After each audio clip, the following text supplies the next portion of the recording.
He has been a member of the Rotary Club of Hermiston since 1999.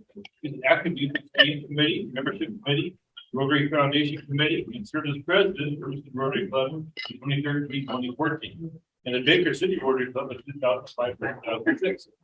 The district level, he served as assistant governor of the Eastern Region in 2010 to 2013. Served as administrative assistant governor, that's a big job, 2015, 2016, and as district trainer in 2016 to 2019. Steve is married to Janet Williams. They have two sons, Sean and James. Sean lives in Hermiston, Portland. Steve and Janet have two grandchildren, Cooper and Clara, live in Portland. Steve and Janet have been active in the youth exchange program since 2000. Their District 51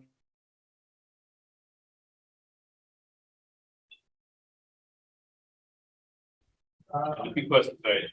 Steve and Janet enjoy camping, which they better go camping because they're living up for our next year. So that will be tested.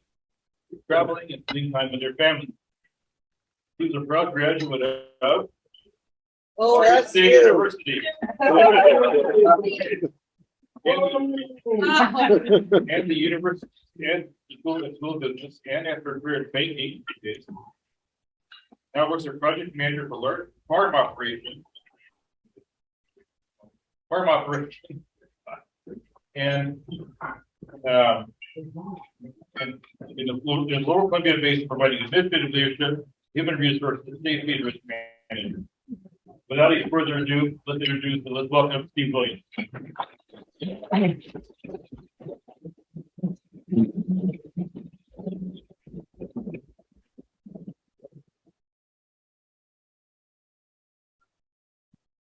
Thank you. It's a pleasure to be here. I'll mention I'm from. Do I have to stand still? Kind of. Okay. I like to walk. I know. That's okay. You can walk. Raised in walk. Some people said I grew up there, but no, I haven't grown up yet. So, but I was raised there. Janet was raised in Enterprise. So I spoke sweetheart. We've shared life together since then, and really enjoyed it. So you're going to Ecuador? Or are you going to the next door? Going to town? Yeah, it's in Ecuador, right? Okay, so today, actually right now, our son who lives in Portland went to the Portland airport and picked out a 16-year-old boy from Mexico. Who's going to be spending the next 7 weeks with us. He didn't realize that he was going to be in our tent trailer for 7 weeks. No, he's not there the whole time. But in 2010, 2011, we hosted a young lady from France. Her name is Anne. And she just became part of our family. Like youth exchange kids do. They just develop a relationship with them. And it's just a great time. So she became our daughter. I got two boys, but she was our daughter, and I was her dad too. Well, in 2014, we went to 2013. We went to the International Convention in Lisbon, Portugal. We stopped by there because we were on our way to France to visit Unloader. And that's the relationships that were built through that youth exchange experience again. Had 2 wonderful weeks in France. They showed us parts of France that the tour people don't show you, because this is their whole country. So they very proudly showed us that. Well, 2 years later, their daughter turned 16. His other daughter turned 16. And they said, Inez is really wanting to work under English. Did she come stay with you for the summer? And so we welcomed Inez into our family that summer of 2015. They've had a great summer with her. Well, now Arthur turned 16, so he's coming up to work on his English and continue to expand that relationship. Got a call last week that Anlo, our daughter, is getting married next July at the family castle in France, and so we now know where we're going to be on July 22nd. Oh, good for you. So this is the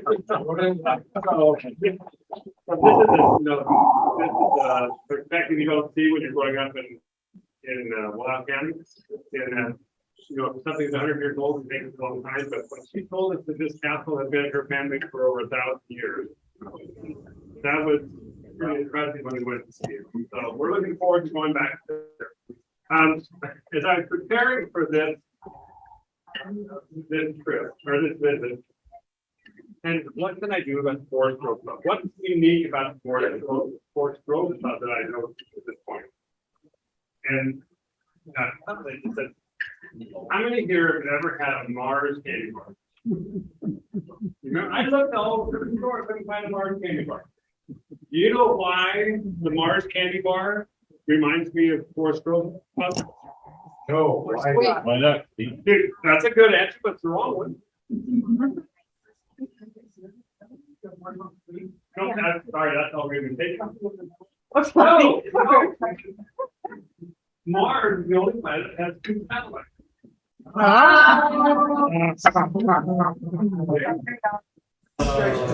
So, and this one has 2 satellites. So that's the connection there.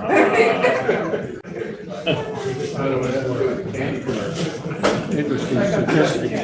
I think it was good, Steve. Good I can job. find this fine candy bar, I'm all over it, okay? Yes. Dad was just saying, yeah, you can buy those Mars bars and you find them, because normally she said, no, you can't have chocolate. So I'm gonna talk a little bit about the future of Rotary, okay? And I hope that this helpful information to you as we're sitting here in 2022, start of the year.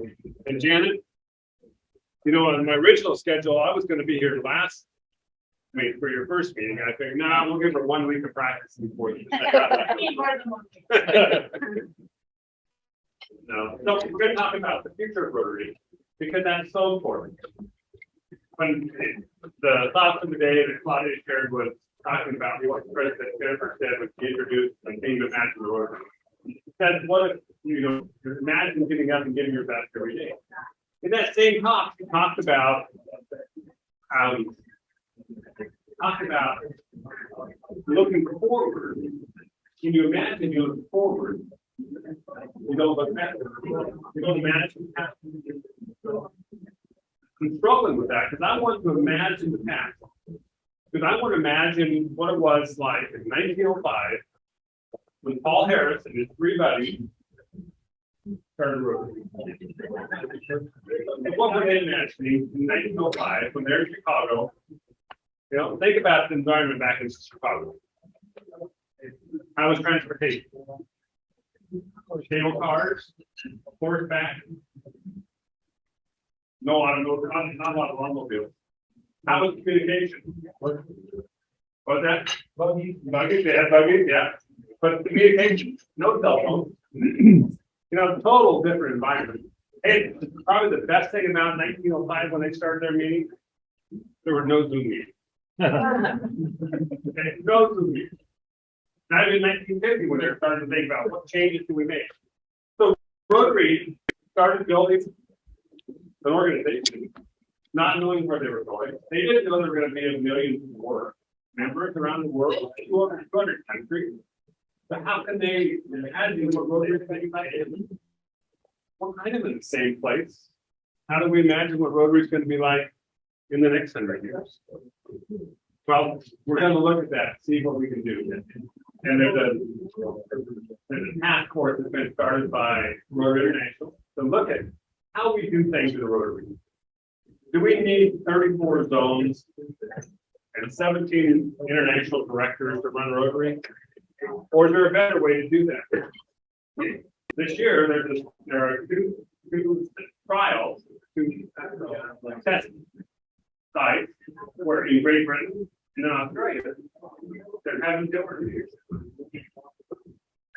Trying to find a better way to do what Rotary needs to do now.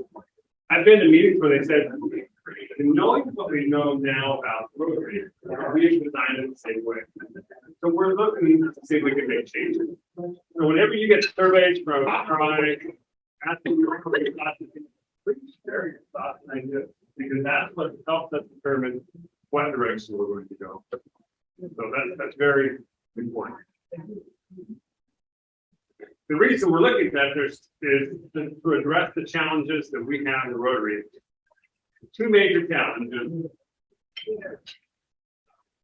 They're imminent. Back in candy, there brought some M&Ms too. I think Jim brought M&Ms last year, right? Mr. Governor Jim. Yeah. M&Ms. He didn't chose not to talk about. I'm going to talk about it because it's so critical to us now. The first M is membership. You know, we thought that this was going to be the first year in 7 years that District 5100 was going to have positive growth year over year. We didn't make it. We thought this was going to be the first year our zone was going to have positive growth year over year. We didn't make it. So continued emphasis on our membership. We need to continue to attract membership. But Jennifer, President Jennifer, we're on a first name basis. She said, we do a good job attracting membership, bringing people in the door.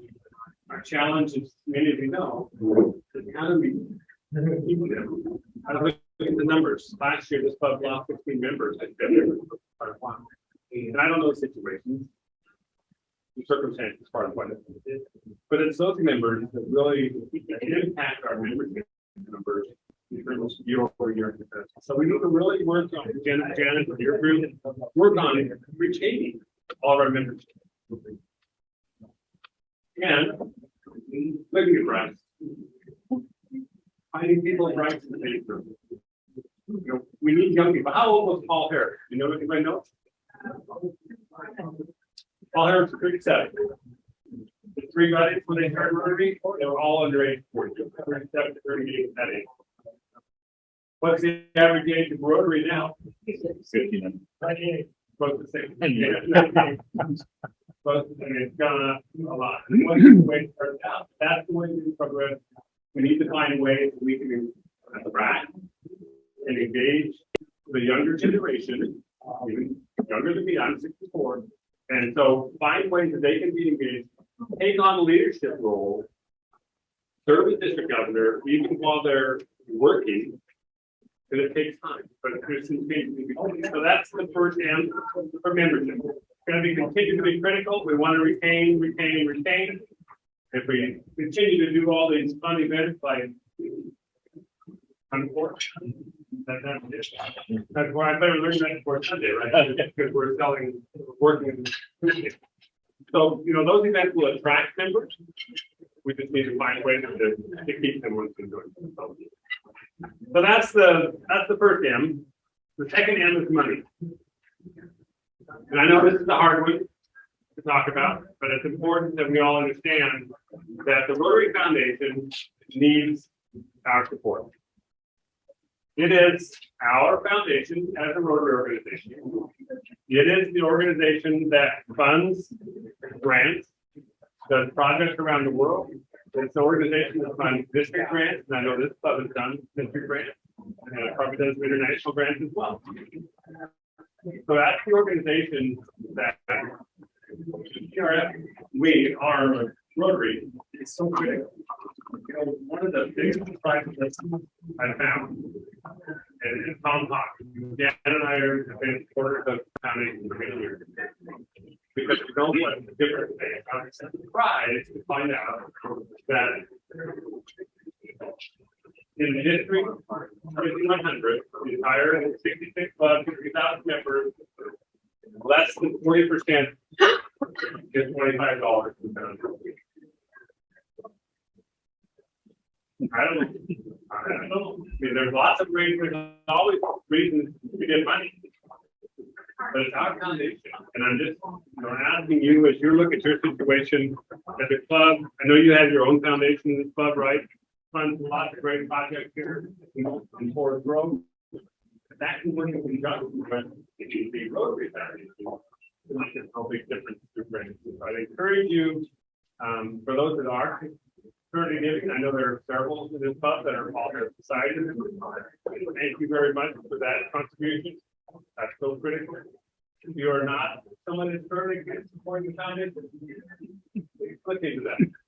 Because it will make a big difference down the road Because the money we raise this year will be more money available for grants and 3 years down the road at the district level and.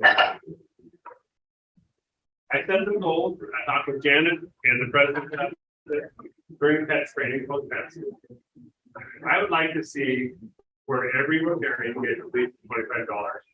And that's what's called every Rotarian in the year. $25. Think about the last time we did it. No, that's not like a radio trying to raise money, but I'm sorry about that. But it is something that's very important to us. If we get 100% to the $25, that makes a big difference. If we can get 50%, we get the stadium members. We have less than a third of our membership gives us $100. If we can get there, and all these people that are donating lots of money, can you do that? It'll make a big difference in what Rotary can do in the future. We keep talking about what's available in the future. We need members. We need money. So, that's where we're going. I'm excited about what Rotary has to offer. The changes we're looking to make in terms of administratively will make us more responsive, I think, to local needs and worldwide needs. And I appreciate your thoughts about that. One of the things that when Jennifer Jones introduced her theme, Imagine Rotary.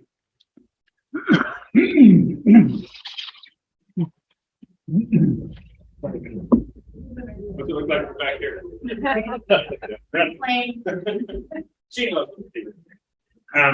When she introduced her theme, she talked about how it was conceptually designed. Some of you may have heard this story, but she took into account, the convention next year is going to be in Melbourne. So she wanted to tie in the theme from Melbourne with the theme for the year. And so she talked to some people in Australia about design. So the circle represents all of us working together, sitting around the table possibly, but all of us working together. The 7 dots here represent the 7 areas of focus in Rotary International. So that's the top part here.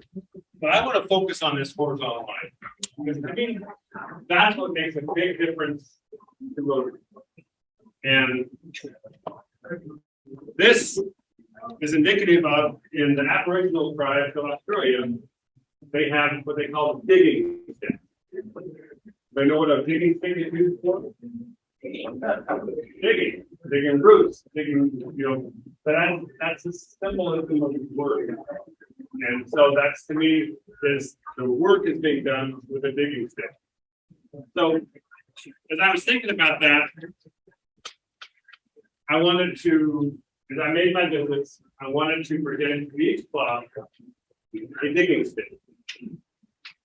To a member of the club who works hard, does lots of work on behalf of club projects and things like that. And I've given the president challenge of finding one person. I know that there's more than one person that does the work.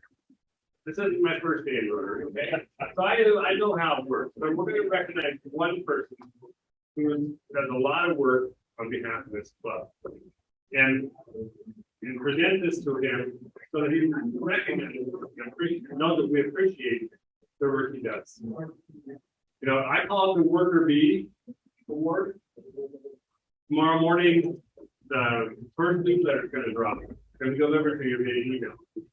And the theme of it this year is Catch the Buzz in District 51 Central. And so the connection is this is the Worker Bee Award.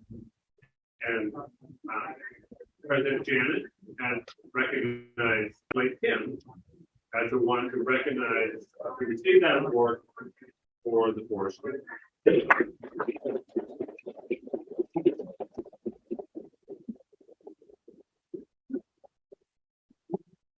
He tell you all the Blake does, right? From what Janet said on the next time with the letter, all he does in terms of keeping things going in this club. So this will be presented to Blake, something where he can, is it not an original digging thing? But it's symbolic of that. So Yeah, look. Actually, direct wood off the beach somewhere, so.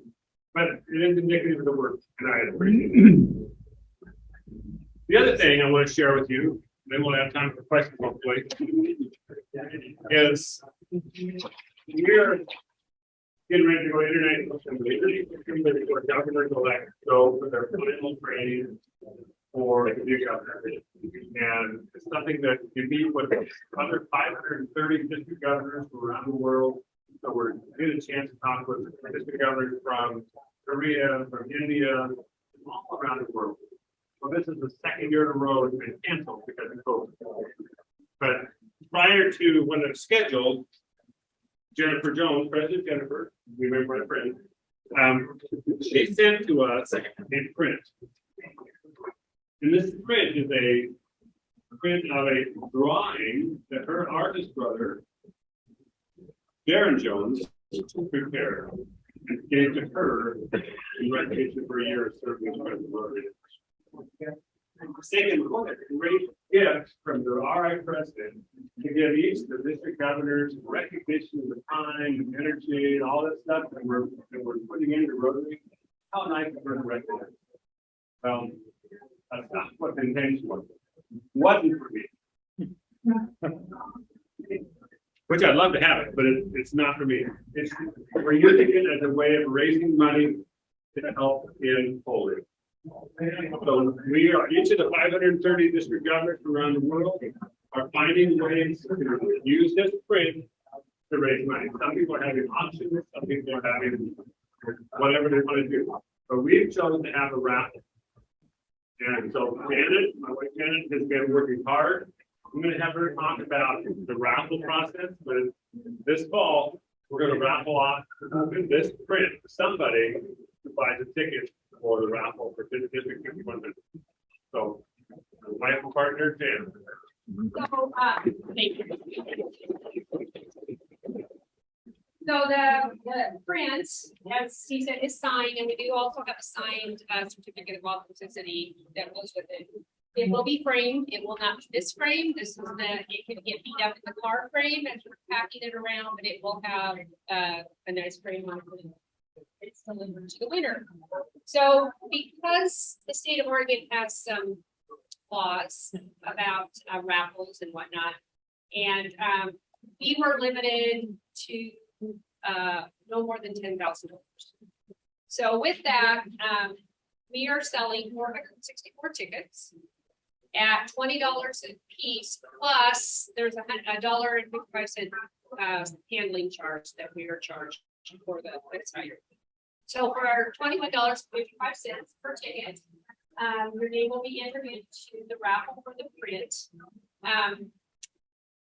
All of those tickets are sold. We will have raised $9,280, which is a great amount. You can see on the bottom QR code. That's not part of the print. I got that. You can scan that QR code, and it'll take you right to the website where you can purchase your tickets.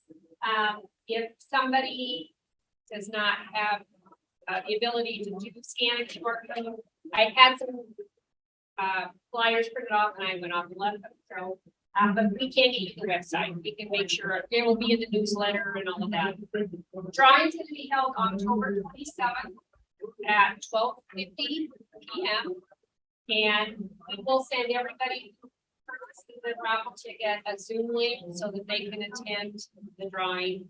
And if you're one of the lucky winners. So if you're interested, just scan the QR code. That'll give you the site, and then you can decide if you want to buy some tickets, and we will print give it away.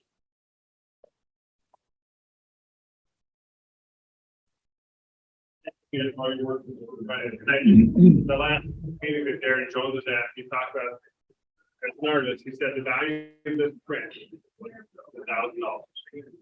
So there's 530 of them around the world, each valued at $1,000. So as you consider that, and as we take it around from club to club, if each club does 6 or 7, then we'll have them all sold by the time we get to the drawing on October 27th.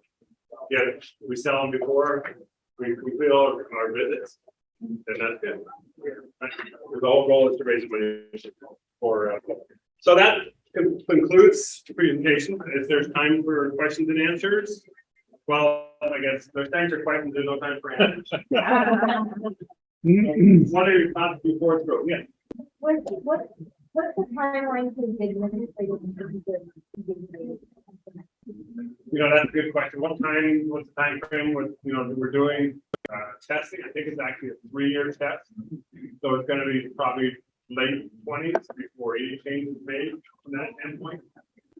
So we're going to continue to operate as normal in North America.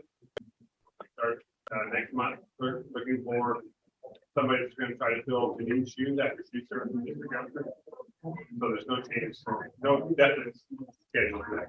Good question. Tom? Wondering then, Steve, along with that, what was the goal of the restructure? What problem are you trying to solve? Well, the big problem is people find if you look around the current structure where you have regional or district leadership, seems like people have to be required to take on that role because it takes a lot of time. And so we're finding that administratively, we're trying to create an opportunity for people to participate. Maybe that's why we left out this right now. But people in their 40s have a lot more energy to serve as district governor, but they have all the other conflicting requirements in their life. So we're trying to find ways to help allow people to lead the district or lead whatever organization at a younger age. Maybe. Other questions? Yes. Yes, if you could please repeat the question. It would make us understanding. Oh, okay. I'm sorry. I thought, okay. Tom's question was, what is the goal of this reorganization? It's trying to create a structure so that people younger in life can take on that responsibility. People older can still like work. We don't want to exclude them. Other questions? Yes. What's Rotary considered partnerships with other organizations? In an official kind of work, so that the new organizations can work together on. That's a great question. This question is Rotary ever considered working alongside other organizations? And actually, for this President Shekar, was president of Rotary International last year. They met with the president of Kiwanis Nation, the president of Optimist, the president of Lions, and one other one. No, Sir Optimus. And Sir Optimus. There's 5. Very same thing. We can collaborate with other organizations, share our energy and our knowledge, but more difference, but a bigger difference we can make in our world. So yes, Rotary is trying to do that. Partnerships, say, with organizations where we might have a programmatic, for instance, with international students, exchanges, that kind of thing for peace organizations. Okay, I'm not aware of those partnerships. I know we have partnerships with Shelter Box, if you're aware of that partnership. We have a partnership with Toastmasters in the way of leadership and personal development. That's a good suggestion for us, but I'm not aware of anything in place at this point. Good thought. You should let people pick them. Yeah. If you were just remember. Yeah. Okay, we have a question. Thank you so much. We're excited to be here this weekend. Concord, yeah, but not. I had to learn French for next July 22nd, right? So, It'd be a good place. yeah, no, but thank you so much for all the business.